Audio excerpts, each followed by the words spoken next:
இருதயத்தில் பாவம் போராடும் பொழுது சில நேரத்தில் தடுமாறிடுறேன். என்னால் அந்த பாவத்தை ஜெயிக்க முடியல, என் வாயை கண்ட்ரோல் பண்ண முடியல, என் சிந்தையை கண்ட்ரோல் பண்ண முடியல, என் கண்ணை கண்ட்ரோல் பண்ண முடியல, என் மனசை தோன்ற ஆசையை கண்ட்ரோல் பண்ண முடியல. நான் எப்படி இதை கண்ட்ரோல் பண்றது? ஒரே வழி, தேவ சமூகம். தாவீது பாவத்தில் விழுந்த பின்பு அவன் மனம் திரும்பி எழுதினது 51 சங்கீதம். அதுல 17 வசனத்தை தாவீது சொல்வாரு, நொறுங்குண்டதும் நறுங்குண்டதுமான ஆவியை நீர் புறக்கணி. நேரம் ஆண்டு சமூகத்தில் வந்துட்டான். ஆண்டவரே, என் வாழ்க்கையில இன்னும் அந்த பாவத்துக்கு மறிக்காம இருக்கிறப்பா, இன்னும் அந்த மாமிசம் எனக்குள்ள செயல்படுது, இன்னும் அந்த மாமிசம் எனக்குள்ள வெளிப்படுது, நான் இன்னும் மறிக்கணும், எனக்கு உதவி செய்யுங்க. அதே தாவீதுதான், கர்த்தாவே என் வாய்க்கு காவல் வையும், என் உதட்டின் வாசலை காத்துக்கொள்ளும் ஜெபித்தான்.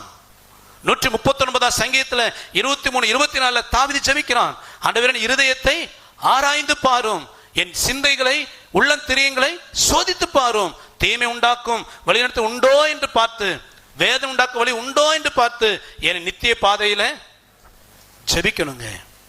ஜெபம் இல்லைன்னா உன்னால பாவத்தை ஜெயிக்க முடியாது. ஜெபம் இல்லை அப்படின்னா உன்னால சாத்தானை ஜெயிக்க முடியாது.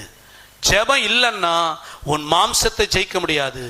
ஜெபம் இல்லைன்னா கரையற்ற பரிசுத்த மனவாட்டிகளாய் வாழ முடியாது. அல்லேலூயா, அல்லேலூயா. கடைசி ஒன்னேன்னு சொல்லி முடிக்கிறேன். பாவத்துக்கு மரித்து நீதிக்கு பிழைப்பது அப்படின்னா, ஒன்று நம்முடைய பழைய மனுஷன், பழைய வாழ்க்கை. இன்னொன்று உலகத்தோடு ஒத்து போகிற அருவருப்பு நிறைந்த பாவ மனுஷனுடைய பழைய வாழ்க்கை. இது ரெண்டையும் அனுதினமும் ஜெயிக்கணும். ஒன்று சில நேரத்தில் நம்ம பழைய வாழ்க்கையை ஜெயிச்சிருவோம். ஆனால் இந்த உலகத்தில் இருக்கிற உலகத்தின் காரியங்கள் தினமும் நம்மோடு போராடுகிறது உண்டு. அதை ஜெயிக்கணும். மாறி வருகிற கல்ச்சர், மாறி வருகிற உலக வாழ்க்கை. இன்னைக்கு வாலிப பிள்ளைகளும் உண்டு, திருமணமானவர்களும் உண்டு. இன்னைக்கு இருக்கிற சொசைட்டின் கல்ச்சர் ரொம்ப அருவருப்பாக போகுது. இந்த சொசைட்டியில் உங்களை பரிசுத்தமாக காத்துக்கொள்ளணும்னா என்ன செய்யணும்? வாலிப பிள்ளைகளும் கவனிங்க, திருமணமானவர்களும் கவனிங்க. நீங்கள் படிக்கிற இடமோ வேலை செய்கிற இடமோ, உங்களை சுற்றி இருக்கிற ஆண் பெண் அவங்க எல்லாருடைய லைஃப்பும் வித்தியாசமானது. எந்த விதமான கட்டுப்பாடு அவர்களுக்கு கிடையாது. ஆனால் நீயும் நானும் அப்படி கிடையாது. உன்னோடு ஒரு எதிர்ப்பாளர் உன்னோடு பழகும் பொழுது, உங்களோட ஒரு பையன் பேசுறான் அல்லது உங்களோட ஒரு பொண்ணு பேசுது, பழகுறாங்க வேலை நிமித்தம், அந்த இடத்துல உங்களுக்கும் லிமிட் உண்டு. நல்லா கவனிங்க. எல்லாருடைய வாழ்க்கையிலையும் கசப்பான அனுபவங்கள் உண்டு.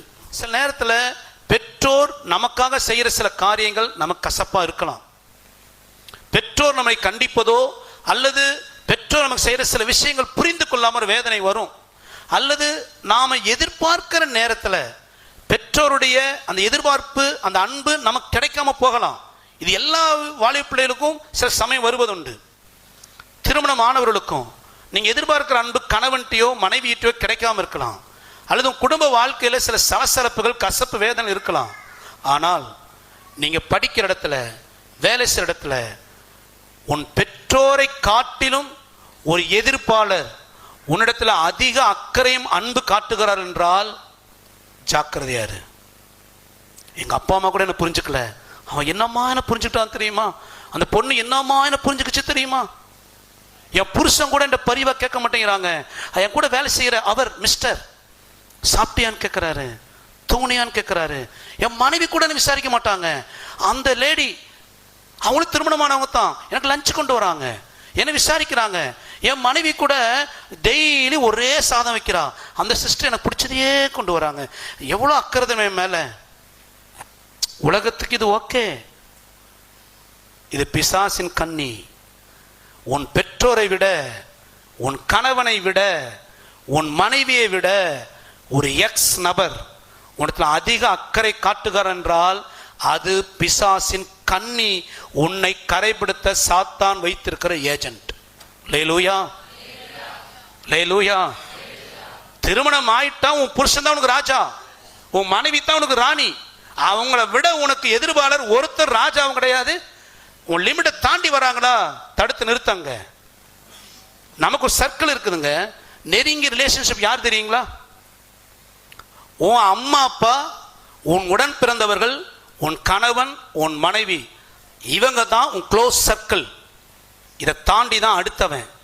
அண்ணனை போல பழகிறான், அக்காவை போல பழகிறான், அம்மா அப்பாவை போல இருக்கிறாங்க, சொந்த பிள்ளையை போல பார்க்குறான். இதெல்லாம் அடுத்த சர்க்கிள்.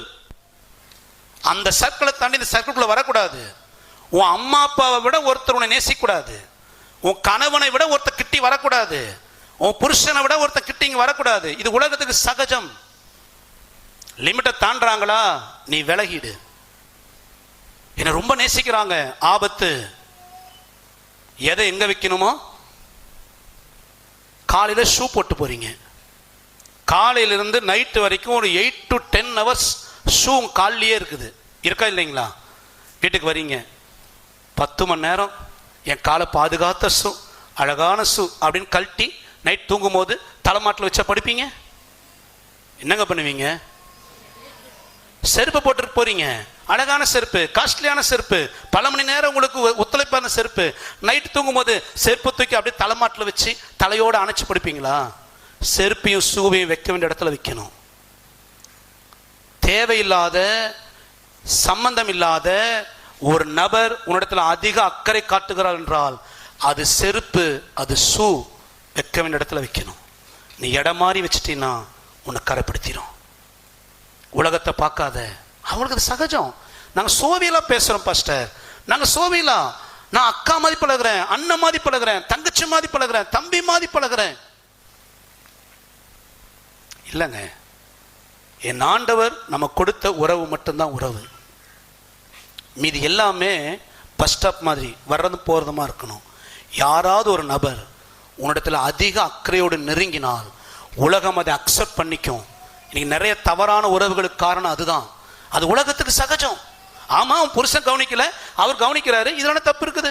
அவன் மனைவி அன்பா இல்லை, அதனால அவர் அங்க போனாரு, இதனால தப்பு இருக்குது. இது உலகத்துக்கு சகஜங்க. உனக்கு எனக்கு அப்படி அல்ல. உனக்கு எனக்கு அப்படி அல்ல. பெற்றோர்ட்ட அன்பு கிடைக்கலையா? எனக்கு அம்மா அப்பா இவங்கள தான் கொடுத்தாங்க, எனக்கு இவர் தான் கணவனா கொடுத்தார் கர்த்தர், இவளைத்தான் எனக்கு மனைவியா கத்த கொடுத்தார், இது எனக்கு போதும். ஒரு நடந்த ஒரு சம்பவம் சொல்லி நான் முடிக்கிறேன். எனக்கு தெரிந்த ஒரு கிறிஸ்தவ குடும்பம், ரட்சிக்கப்பட்ட சகோதரி, ஆனா புருஷனும் ரட்சிக்கப்பட்டவன் தான், கிறிஸ்தவன் தான். ஆனா பயங்கர குடிகாரன், பயங்கர குடிகாரன். குடிச்சு குடிச்சு குடிச்சு கடைசியில் அந்த லேடியோட வாழ்க்கையில பயங்கர ஒரு சமாதானமே இல்லைங்க, சமாதானமே இல்லை.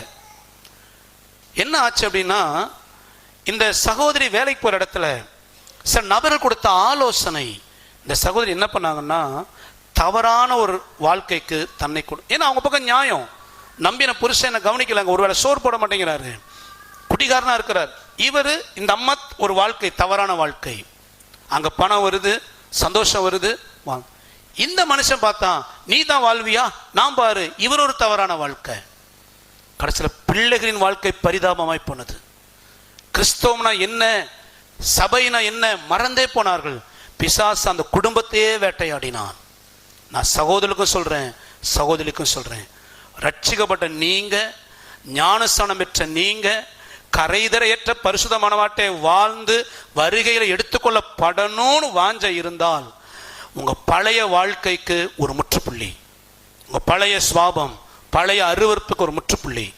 உலகம் போகிற கலாச்சாரத்தை பார்த்து நீ வேலை இடமா இருங்க, படிக்கிற இடமா இருங்க, அவனை பார்த்து காப்பிடிக்கூடாது, அவனை பார்த்து நினைச்சக்கூடாது, காப்பிடிக்கூடாது. நான் வேறு பிரிக்கப்பட்டவன், நான் வேறு பிரிக்கப்பட்டவள், இப்படித்தான் வாழணும்.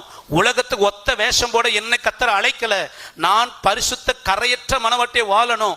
அப்படி நீங்க ஒப்பு கொடுத்து வாழ்ந்தீங்கன்னா கர்த்தர் வரும் பொழுது மறுரூபமாக்கப்பட்டு எடுத்துக்கொள்ளப்படுவோம். அல்லேலூயா.